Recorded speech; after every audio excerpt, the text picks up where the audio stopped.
Shalom, meus irmãos, que o Criador esteja na tua vida, te abençoe nesse momento. Vamos começar mais um estudo das profecias, hoje falando sobre o Apocalipse na visão hebraica, os 144 mil assinalados de Israel. Vamos pedir ao Eterno que abençoe o encontro? Vamos orar. Eterno, nosso Pai, te damos graças pela tua bondade, tua misericórdia, que nos sustenta a cada dia e que nos motiva a continuar, aguardando o aparecimento do nosso Messias nas nuvens do céu com poder e grande glória e a manifestação do seu reino eterno. Pedimos que abençoe a cada irmão, ouvinte, que estará acompanhando esse estudo. Pedimos a tua direção do teu Espírito, teu Ruach HaKodesh, em nome do Messias Yahushua. Amém. Queridos, esse estudo é um estudo que nós temos aperfeiçoado ao longo de vários anos. Nós temos acrescentado informações e buscado desmistificar a visão do sistema religioso, tanto a visão protestante como a visão romana, né? E hoje nós estamos aqui para fazer uma abordagem na profecia dos 144 mil dentro da visão hebraica para os últimos dias. Nós vamos entender quem são esses 144 mil no contexto do Apocalipse e nós vamos entender o significado do selamento, a grande multidão que é descrita por Yohanan, comumente chamado por João, e vamos entender o contexto exato dentro dos 7 selos, já que o Apocalipse 7 é uma continuação dos eventos que estão descritos no capítulo 6, os 7 selos do Apocalipse, nós estudamos semana passada. E entendemos que estamos no 6º selo, onde estão se manifestando os sinais da vinda do Messias. Então vamos lá.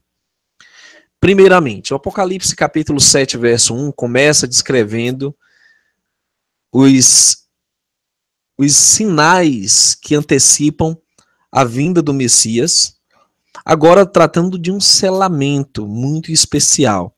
Vamos ler.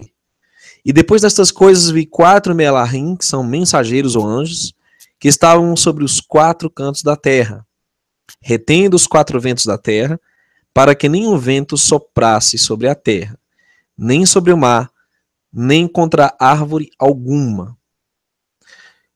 Quando nós entendemos estes mensagens que eles possuem, de evitar que essas catástrofes sejam lançadas sobre a terra, ou sobre o mar, ou contra árvore, até que o selamento ocorra.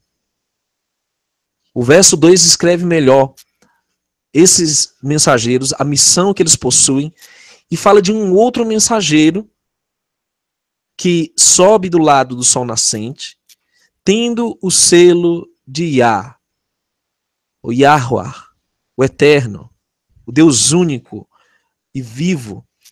E ele clama com grande voz aos 4 mensageiros a quem fora dado o poder de danificar a terra e o mar. Senhores, o Apocalipse descreve pragas terríveis que vão recair sobre a terra antes que o Messias retorne. E antes que essas pragas terríveis acometam os seres humanos, ele tem que realizar um selamento, esse anjo tem que realizar um selamento, enquanto os outros 4 retêm essas catástrofes. E no verso 3, dizendo, não danifiqueis a terra, nem o mar, nem as árvores, até que hajamos assinalado nas suas testas os servos do nosso Eloá. Geralmente, há uma tendência para espiritualizar tudo que está no Apocalipse. Mas nós observamos que tudo do Criador tem um lado espiritual e tem um fundo literal. As coisas são perfeitas. Elas ocorrem nas duas esferas, o mundo material, o mundo físico, e ocorre também no mundo espiritual, e de modo, vamos chamar assim, de modo alegórico também. Então, os eventos que nós estamos vendo realmente vão acontecer, literalmente. Essa retenção dos quatro ventos é literal, e nós estamos também observando que esse selamento vai acontecer, e é espiritual, mas tem um lado físico também. Você vai ver no decorrer desse estudo a perfeição da revelação do livro de Guiliana, o Apocalipse. Então vamos lá. Para entender melhor esse selamento, nós temos que entender uma coisa muito importante sobre o selo. O selo do Eterno, ele representa a marca de autoridade, posse e jurisdição do Criador de todas as coisas. É uma oposição à marca da besta, ou sinal da besta. O selo do Altíssimo, ele está relacionado com os 144 mil de uma maneira impressionante, já que eles têm que ser selados nas testas. O livro de Apocalipse mesmo nos dá detalhes adicionais sobre este selo. Apocalipse 14. Nós sabemos que o Cordeiro é o Messias, queridos. João 1:29. João Batista disse: eis aqui o Cordeiro de Ar, que tira o pecado do mundo. Então, eles têm o selo. E ele tem a ver com o Cordeiro, que está sobre o Monte de Zion. E você sabe que o Monte de Sião, comumente conhecido, está lá em Jerusalém. Está lá na Palestina. E o Apocalipse diz que com ele, com o Cordeiro, estão os 144 mil, que em suas testas tinham escrito o nome dele, do Cordeiro, e o nome de seu pai. O nome do Cordeiro, o Messias, não é Jesus, queridos. Até porque a letra J não existe no alfabeto hebraico. O nome do Messias é Yahushua. Yahushua contém o tetragrama com o nome santo, o nome Kadosh do Pai. Yud Rei Vav Rei, serei o que serei, eu sou o grande, eu sou o que sou. Yeshua, o verbo salvação. Yahu, o Pai, é salvação. Isso é o nome do Messias, do Cordeiro. E na testa dos 144 mil está o nome hebraico do Cordeiro. Isso é fantástico. Porque demonstra que o Cordeiro aponta para o Deus único, o Pai. Ele quem salva. Ele é a salvação. E na testa dos 144 mil, como nós sabemos, está o selo, sim, mas está escrito o nome do Cordeiro e o nome do Pai, que é Yahuwah, o grande eu sou. O Apocalipse 22 dá detalhes adicionais, diz que também está escrito o nome da santa cidade, Yerushalayim, Nova Jerusalém. Então, eles têm o nome do Cordeiro, têm o nome do Pai e têm o nome da cidade santa. O profeta Yeshayahu, ele explica melhor como o nome do Pai, o nome do Filho, o nome desta cidade, o que esses nomes têm em comum. E aqui está escrito: liga o testemunho, ou sela a Torá entre os meus discípulos. Então, algo tem que ser selado sobre os discípulos do Messias, e isso está relacionado com a Torá. Para aqueles que não estão familiarizados com o nome Torá, instrução, comumente traduzido por lei, a lei do Eterno, o que chamam de Pentateuco, Gênesis, Êxodo, Levítico, Números, todas as instruções contidas nesses livros será selada na mente dos discípulos do Altíssimo. Eles têm o nome hebraico do pai, o nome hebraico do filho, e eles têm a Torá hebraica, que foi conferida a Moshe, ou Moisés, e dada aos filhos de Israel. Para aqueles que acham que a Torá foi abolida, queridos, ou que a lei foi anulada, ou que qualquer mandamento passou, está obsoleto, é melhor rever, porque nos últimos dias, os 144 mil serão assinalados com a Torá. Em Ezequiel 20, 20 está escrito: santificai os meus sábados, eles servirão de sinal entre mim e vós, para que saibais que eu sou o Senhor, vosso Elohim, o Criador. Inclusive, alguns adventistas entendem que o sábado faz parte ou é um sinal entre o Criador e o seu povo, mas não aceitam a Torá como um todo, não guardam as festas e também não aceitam vários dos preceitos que estão contidos nesses livros. O verso 12 ainda reforça a mesma verdade. Também lhes dei os meus sábados para que servissem de sinal entre mim e eles, para que soubessem que eu sou o Senhor, que os santifica. Então, de um modo geral, isso é espiritual e é físico. O descanso, a obediência aos mandamentos, as obras de obediência estão relacionadas com o selo do Altíssimo. Por isso que em Apocalipse 7, 4 a 10 está escrito: eu ouvi o número dos assinalados, e eram 144 mil assinalados, de todas as tribos dos filhos de Israel. Da tribo de Judá, havia 12 mil assinalados. Então veja, para quem diz que esses 144 mil são todos judeus, há um equívoco. A Bíblia diz que da tribo de Judá, os judeus são apenas 12 mil assinalados. Então começa a citar as demais tribos: a tribo de Ruben, 12 mil, Gad, Asher, Naftali, Menaché, ou Manassés, como é conhecido, 12 mil. Da tribo de Shimon, 12 mil. Levi, 12 mil. Issacar, 12 mil. Da tribo de Zebulon, 12 mil. A tribo de Yosef, 12 mil. Benjamim, ou Benjamim, 12 mil. Depois dessas coisas, olhei, eis aqui uma multidão a qual ninguém podia contar. Nós vamos já falar dessa grande multidão, mas quem são essas 12 tribos? Certamente nós já aprendemos que não são todos judeus, porque dos judeus são 12 mil de Judá, ou Yahudá. Tiago, ou Yaakov, escreveu na sua carta, né, Tiago 1, verso 1, o seguinte: Tiago, servo de Arro e de Yahushua Hamashiach, as 12 tribos que andam dispersas, saúde. Então nós entendemos, queridos, que nos tempos dos discípulos do Messias, as 12 tribos já estavam dispersas. Não estavam mais em Jerusalém. Essas 12 tribos são os descendentes das 12 tribos de Israel, que já se espalharam pelo mundo, de cuja descendência, linhagem, nós brasileiros também fazemos parte. Isso é muito interessante. E elas têm a ver com os 12 filhos de Jacó e têm a ver com traços de caráter específico de cada tribo.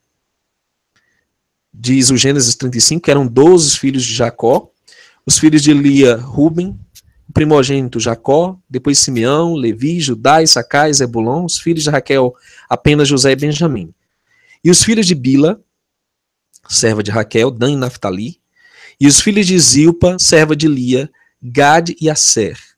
Estes são os filhos de Jacó que nasceram em Padã Arã. Porém, o Apocalipse não menciona a tribo de Dan, está fora, e nem a tribo de Efraim.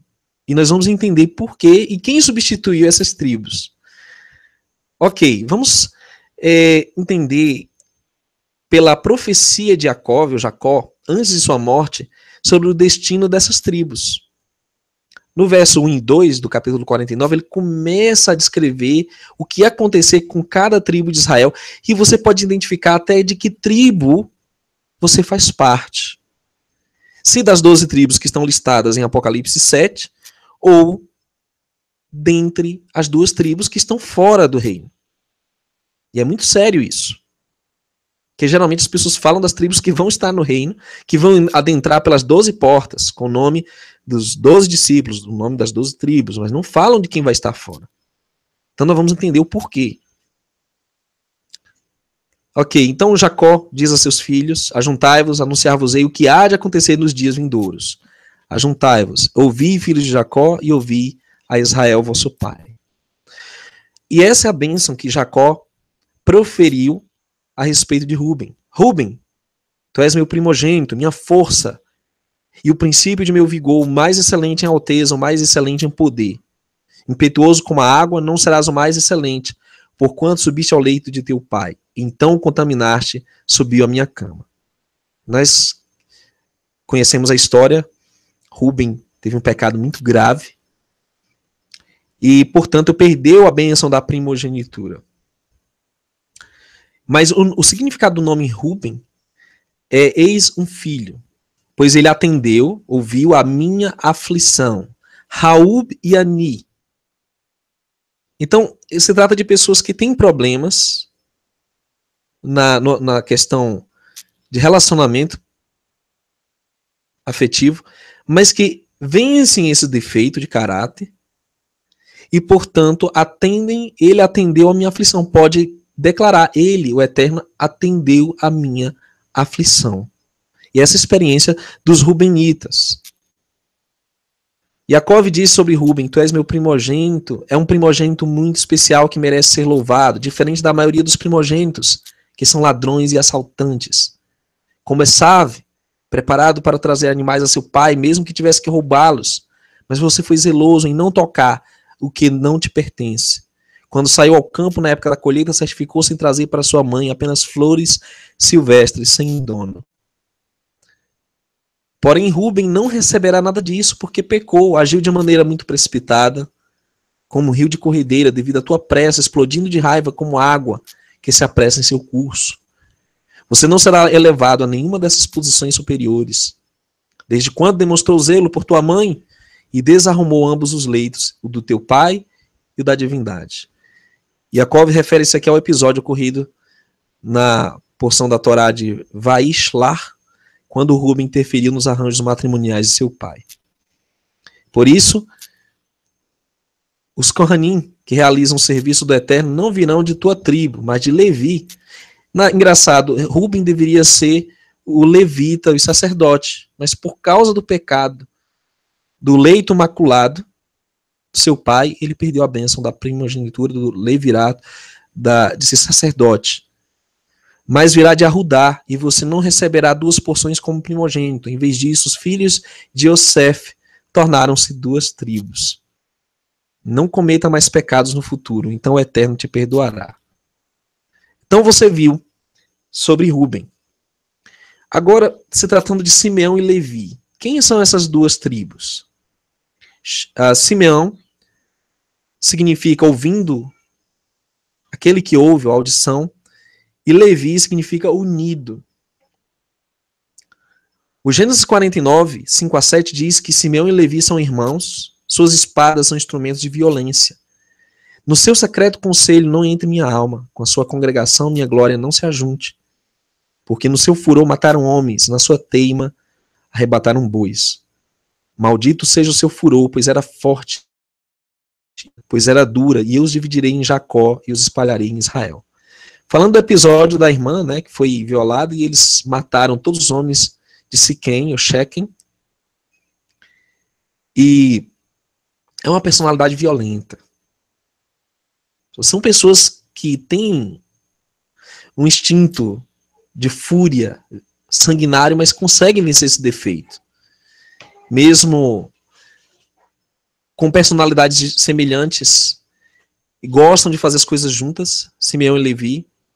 Ambos destruíram Shechem, ou Siquém, ambos quiseram matar Yosef, mas prestem atenção, vocês geralmente ficam furiosos e exaltados, por isso cometem erros.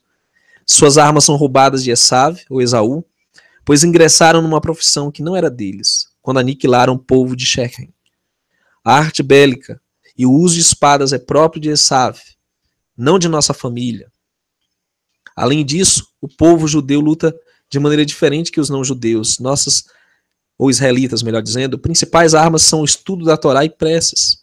Será muito perigoso se as tribos de Shimon e Levi permanecerem juntas.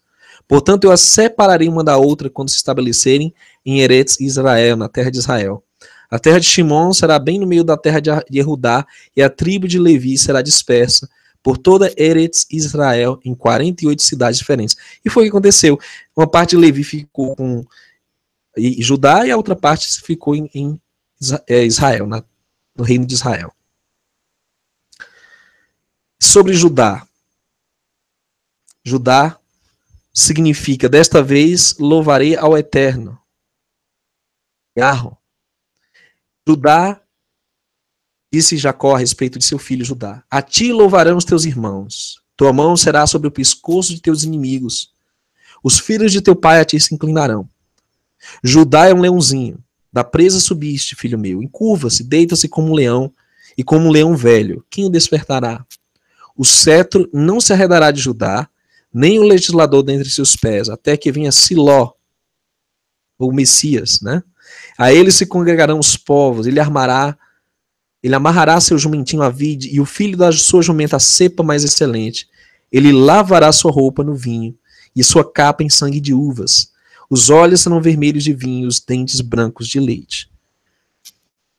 Veja, a bênção de Jacó sobre Judá, ou judeus, né, como são comumente conhecidos, e muitas pessoas não entendem a diferença entre judeus e israelitas.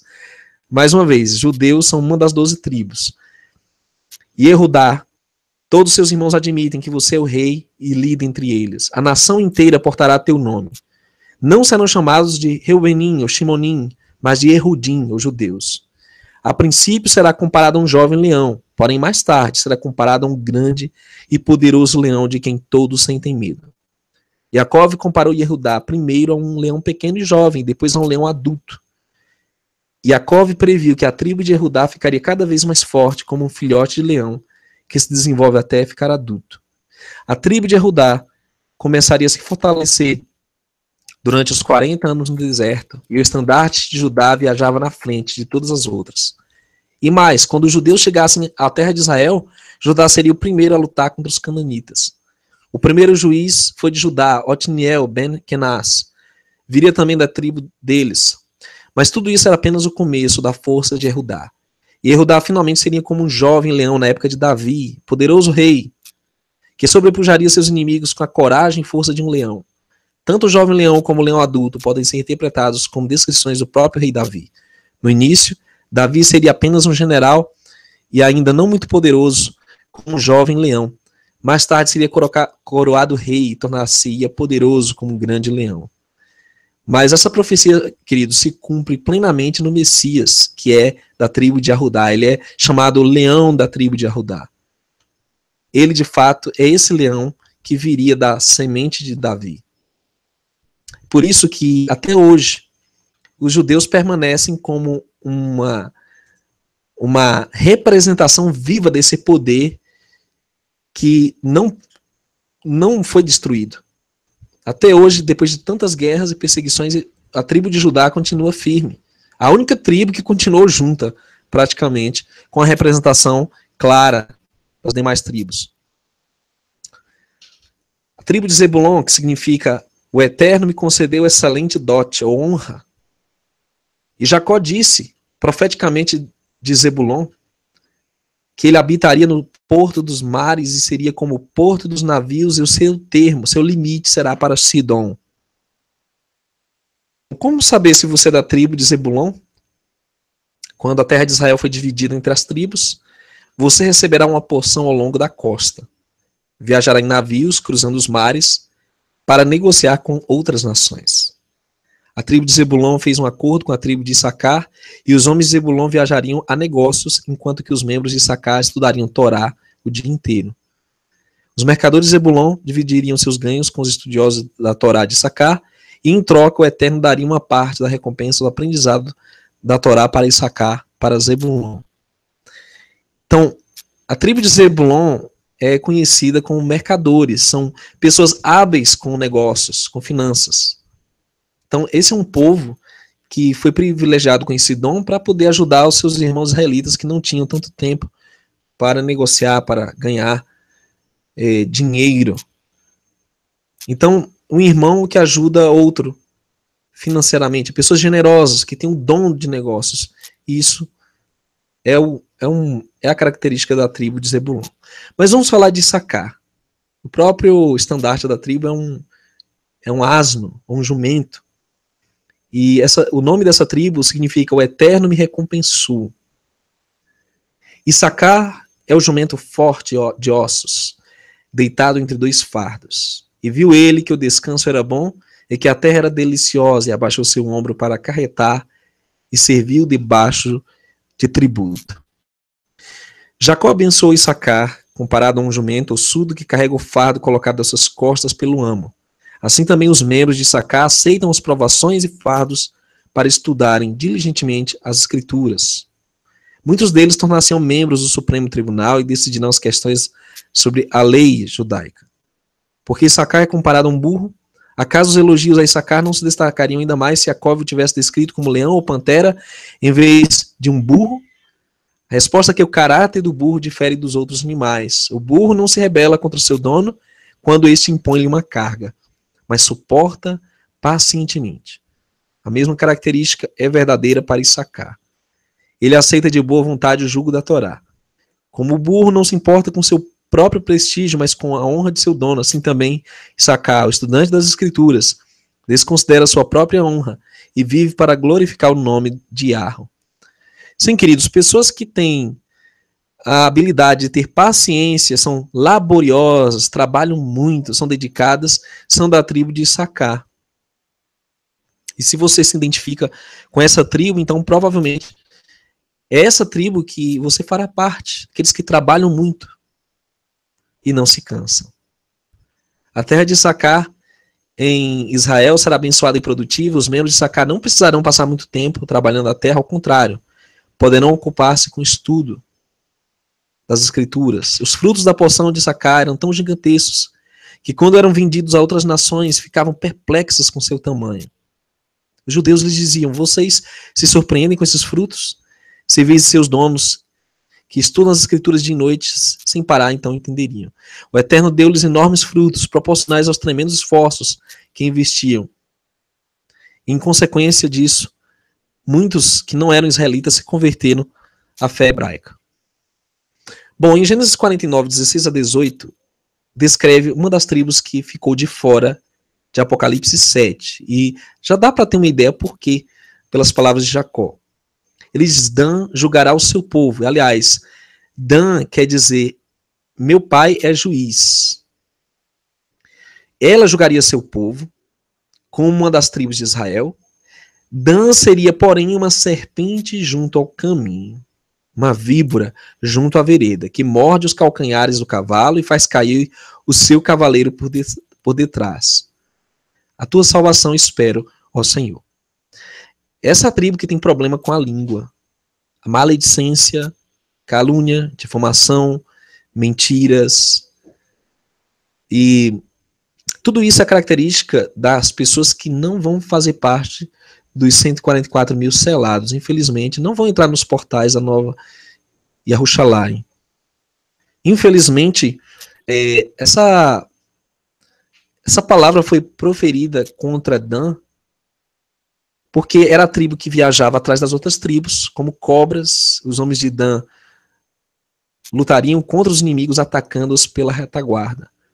Yaakov comparou o juiz Shinshon, ou Sansão, em particular, a uma cobra, que Jacó previu: forte e poderoso Sansão ficará de tocaia ao lado da estrada, e então saltará subitamente e atacará os inimigos dos israelitas.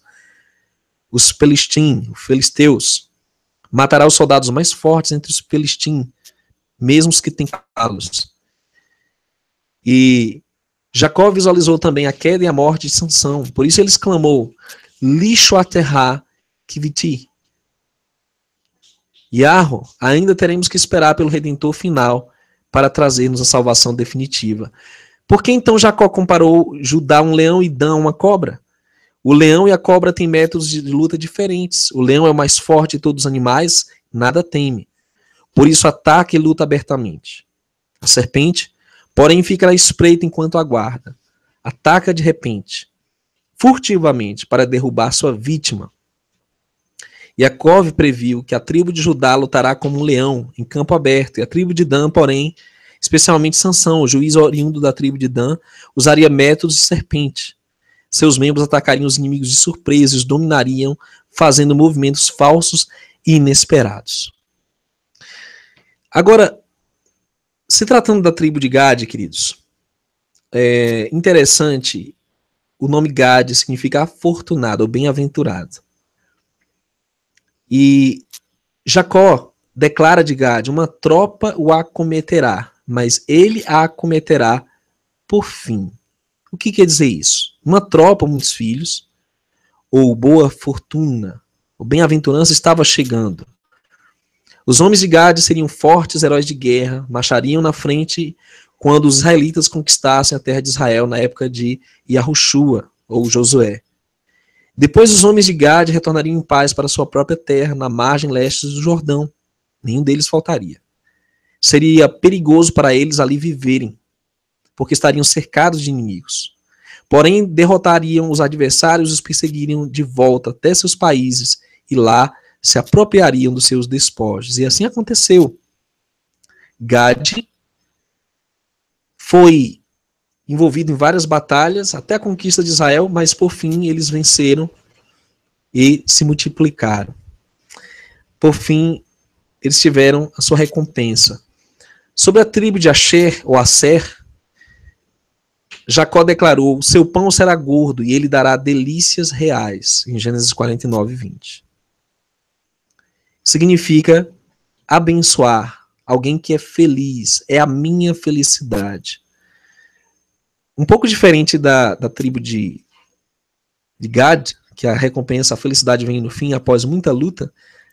Essa é uma característica de pessoas felizes.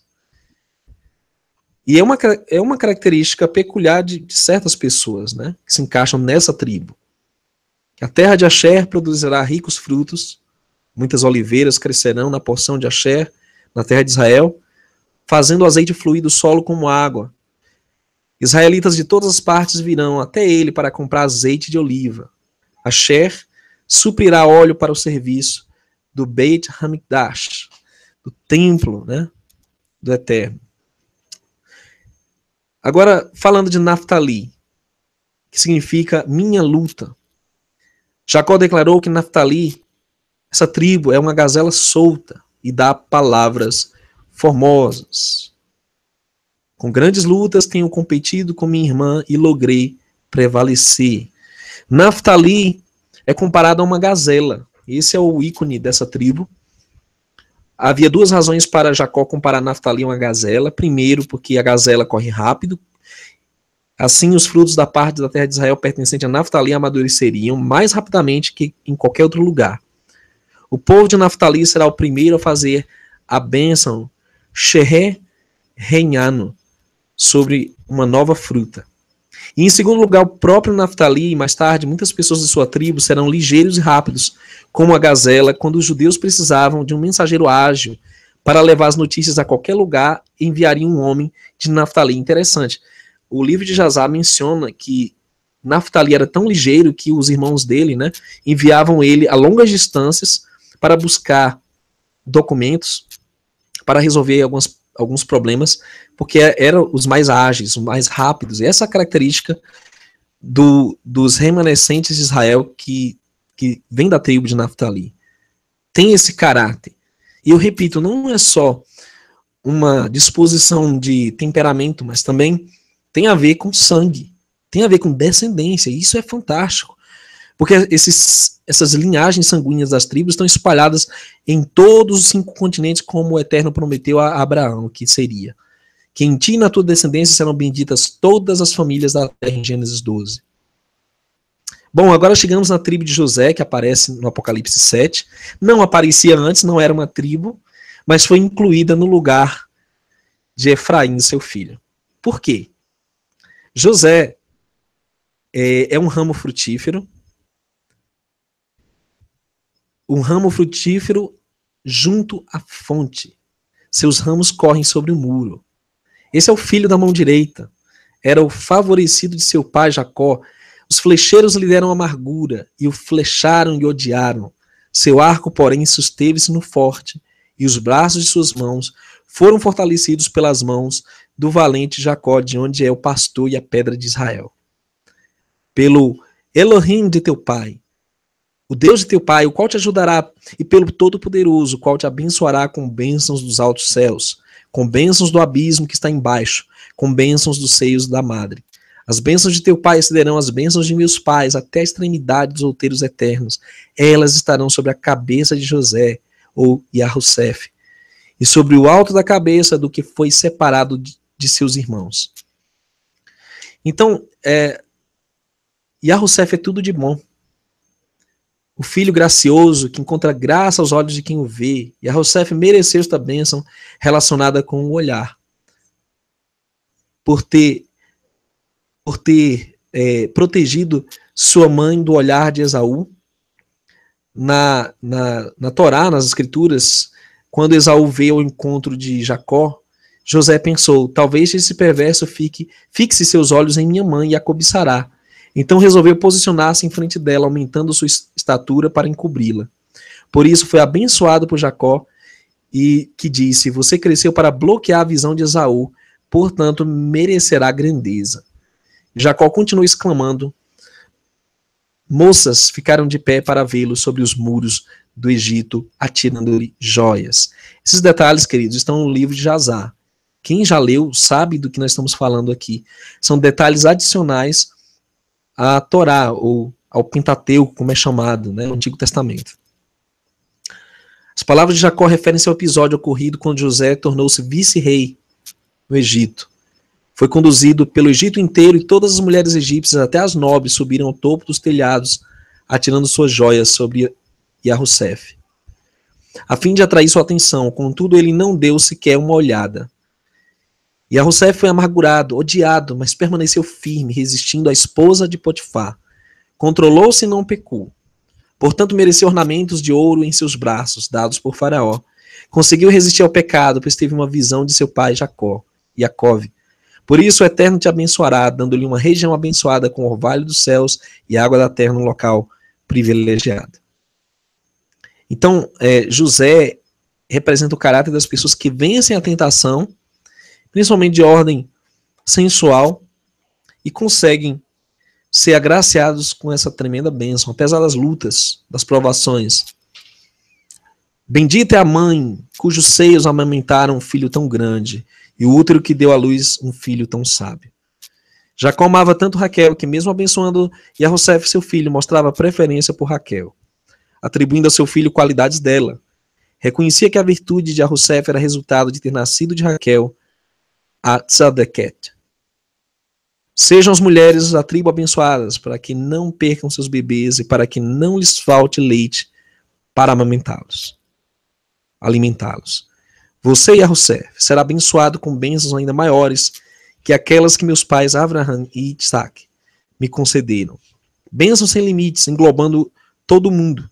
Que todas as minhas bênçãos se tornem realidade para você, Yahussef, que tornou-se um governante no Egito e, assim mesmo, não se descuidou da honra de seus irmãos. Já estamos concluindo as tribos, queridos, mas entenda, tudo isso é literal e é espiritual também. Nós somos descendentes dessas tribos e existe uma relação do temperamento de cada filho de Jacó com os 144 mil e 12 mil de cada tribo representada nos últimos tempos que sobreviverão à grande tribulação. E por isso que a profecia menciona que eles entrarão pelas 12 portas, com o nome das 12 tribos de Israel, com o nome dos 12 discípulos também. Isso é muito interessante.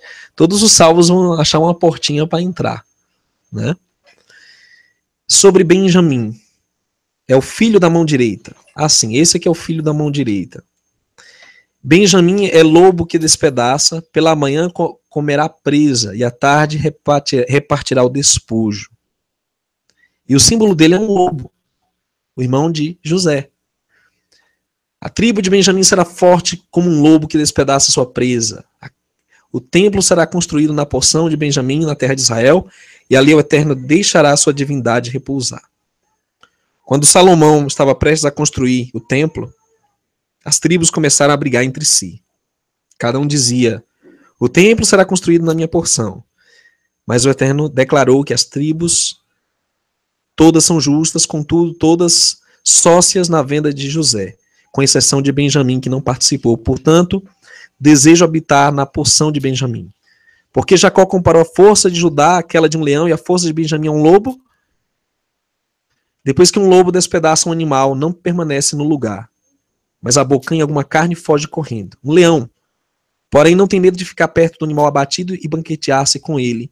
Benjamim foi comparado a um leão, porque o rei da tribo de Benjamim, Shaul, governou apenas por um curto período de tempo. Judá, porém, né, o rei Saul foi o primeiro rei de Israel, mas por pouco tempo, vindo ele da tribo de Benjamim. Judá, porém, foi comparado a um leão, porque o reino de Davi perdurou para sempre, na pessoa do Messias, né? E então o governo foi transmitido para sempre aos filhos de Davi. Queridos, as 12 tribos são o verdadeiro horóscopo dos filhos do Eterno. Aquele horóscopo místico e maligno e satânico é uma contrafação dessa verdade sobre as 12 tribos. Para o Eterno, não tem esse negócio de você seguir os signos místicos que são embebidos de paganismo, idolatria, espiritismo. Nós temos uma relação espiritual com Israel, com essas 12 tribos. E repetindo, as 12 tribos não são só de judeus. Você aprendeu hoje que apenas uma das tribos, 12 mil deles são judeus. As demais 11 tribos são israelitas, cuja descendência nós fazemos parte. Efraim está fora dessa lista, porque Oséias 4,17 diz: Efraim está entregue aos ídolos, deixai-o. E outro dia eu estava conversando com a minha esposa aqui, e ela disse muito bem: olha, nós não somos mais efraimitas, porque nós fazemos parte de Israel. Nós fomos enxertados na oliveira. Então, quando você que era efraimita, adorador de ídolos, de trindade, de festas pagãs, de anti-Torá, anti-Messias hebreu, tudo isso, você é enxertado na oliveira, que é Israel, você deixa de ser efraimita, você passa a ser das 12 tribos de Israel. Portanto, Efraim, infelizmente, que está na idolatria, né? Todos os descendentes de israelitas que hoje se encontram nas falsas religiões, no sistema protestante maçônico, no sistema católico romano pagão, nas religiões místicas orientais, envolvidos com toda sorte de paganismo e idolatria. Então o Eterno, né, vai deixar os idólatras fora das 12 tribos, porém os efraimitas, ou gentios, brasileiro, chinês, indiano, descendentes de israelitas, ou não, mas que forem enxertados em Israel, serão feitos o remanescente.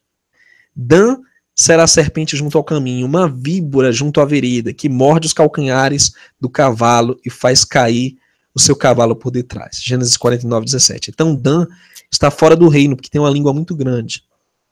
Todos que mentem, fazem maledicência, que infelizmente são traiçoeiros, apunhalam pelas costas, vão ficar fora do reino, infelizmente. Por isso que a tribo de Menaché, ou Manassés, substituiu a tribo de Dan. Bom, queridos, o Apocalipse 7 continua falando ainda que todos os anjos estavam ao redor do trono e dos anciãos e dos 4 animais e prostraram-se diante do trono sobre seus rostos e adoraram Yahweh, dizendo: assim seja. Louvor e glória e sabedoria e ação de misericórdia e honra, ou de graça, né? E honra e poder e força ao nosso Eloá para todo sempre, assim seja. E agora ele começa a descrever a grande multidão, que é onde nós vamos finalizar, por enquanto, o estudo de hoje, que é uma classe separada dos 144 mil. Nós vamos entender quem é essa grande multidão. O Apocalipse 7, 13 a 17 descreve que um dos anciãos falou a João, ou Yahonan, dizendo: estes que estão vestidos de vestes brancas, quem são? E de onde vieram? O verso 14 disse-lhe: soberano, tu sabes. Ele disse-me: estes são os que vieram da grande tribulação e lavaram suas vestes e as branquearam no sangue do Cordeiro.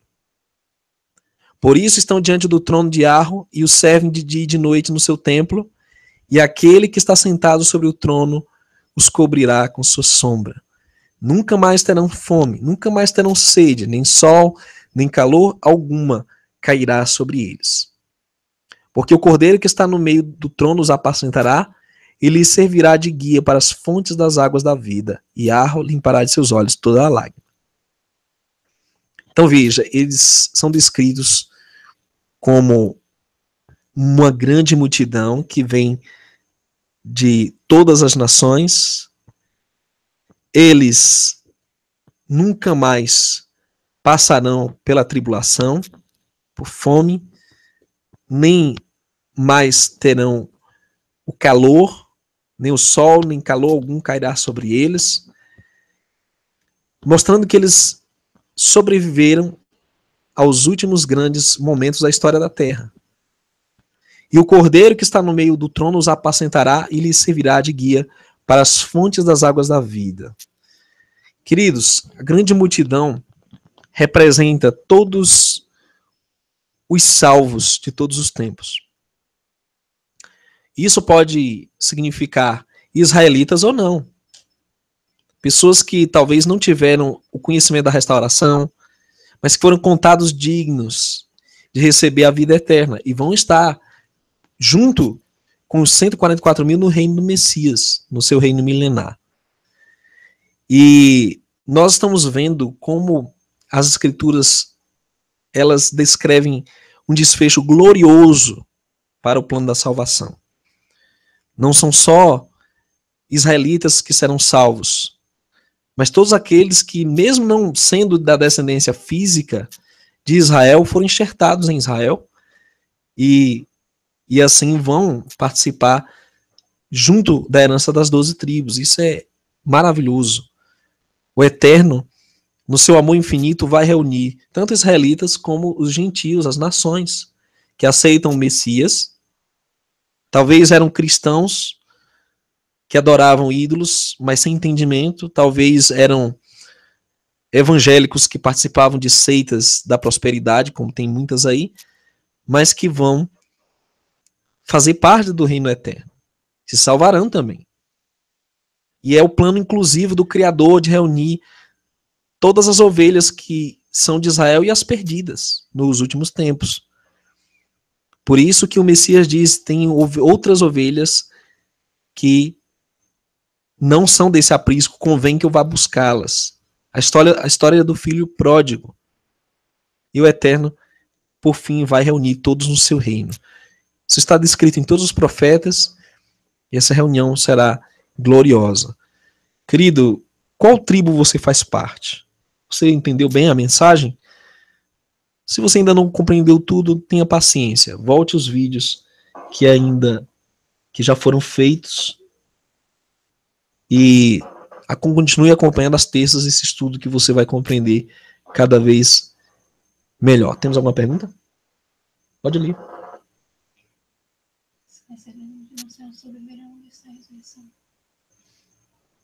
Exatamente.